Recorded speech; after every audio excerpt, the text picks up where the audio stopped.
maa ngi leen di sant di leen gërëm ci seen teewaay soo gisee ma ñëw fii tey ngir waxtaan ak waa Sénégal waaye ak àdduna bi yëpp daf di biig ci guddi la télévision bi ñuy wooyee BBC génne benn émission boo xam ne dañ ma ciy taxal ay taxal yu am solo lool ci wàllu gazu Sénégal loolu moo waral ma ñëw tey pour waxtaan ak yéen pour wax point yi nga xam ne moom laa tënk léegi ci kàllaama nasaraan bi ci njëkk bi mooy ñi am seetlu tuuti dinañ gis ne ci wàllu Sénégal émission bi ñi mu waxal ñëpp pour laaj leen seen xalaat mooy waa opposition sénégalaise ñu tànn ci nag opposition bi nga xam ne ñoom ñoo gën a xarañ ci attaqué yi nga xam ne dañ koy attaqué gouvernement Sénégal mooy opposition bi bañ dialogue bi mooy opposition bi yàgg di wax ci pétrole opposition représentée par Abdoul Mbaye Mamadou Diallo waaye ci seenu gëstu xam nañ ne yeneen ñaari nit ku ci mel ni Ousmane Sonko ak ku ci mel ni Thierno Alassane Sall bokk nañu ci ñi nga xam ne ñoom ñoo wax ak BBC jëflanteeg ñoom li ñu jaaxal mooy lu tax émission bu mel nii mën a am ñuy wax ci Sénégal interroger opposition bi waaye amul benn yoon bu ñu laajee waa société civile sénégalaise wala bu ñu laajee ay experts indépendants wu Sénégal lan mooy seen xalaat ci mbir bi lu dul li leen intéressé mooy jël avis ñi nga xam ne ñoom ñooy opposition bi loolu dafay wone clairement BBC fan la bëggoon a yóbbu mbir yi ñaareel bi mooy BBC dafa def faute bu mag joxe information bu dul dëgg ndax ci seen bëgg a yàq dem nañ ba ne contrat bi bañ ko signé sax population Sénégal yi dañoo mer ba dañoo manifester ci dëkk bi fépp contre Aliou Sall ak contre Franck Timis ñu daal di jël ay image manifestation dugal ko seen reportage may wax fii ci seen kanam ne man de Sénégal laay dund waaye mosuma gis fi benn manifestation contre Aliou Sall wala contre Franck Timis donc loolu fabrication de l'information la et c'est vraiment une honte de la part d'un média qui était réputé aussi sérieux que la BBC beneen bi mooy ci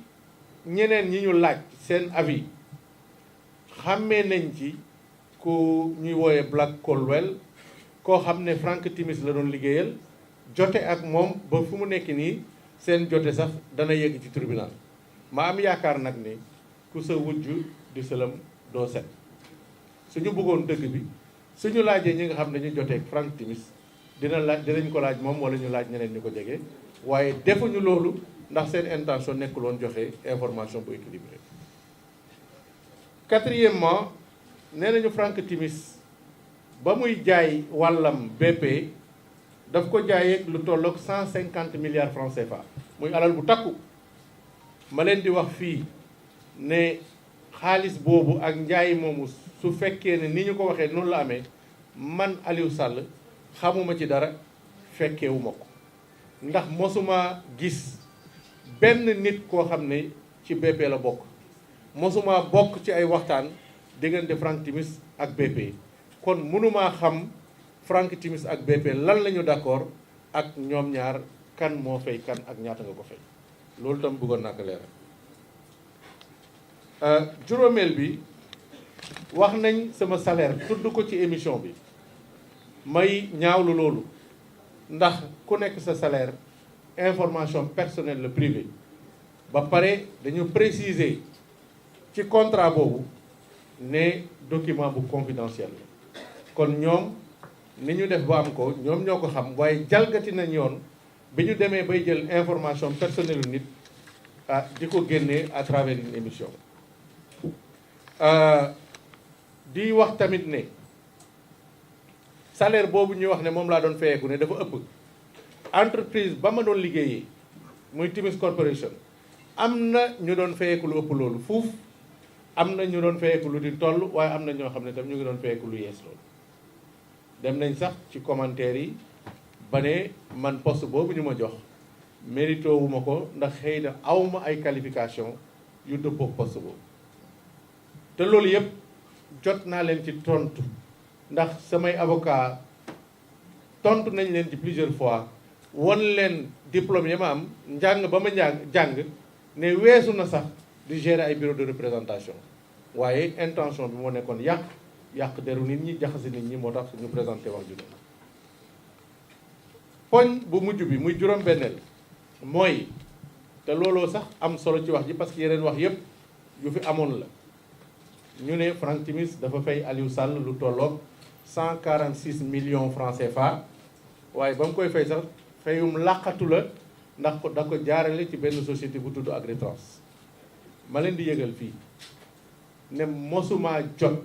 146 millions ci Agritrans yu jógee ci Franck Timis wala ci ay société am wala ci ñoo xam ne dafa jokkoog ñoom loolu c'est totalement faux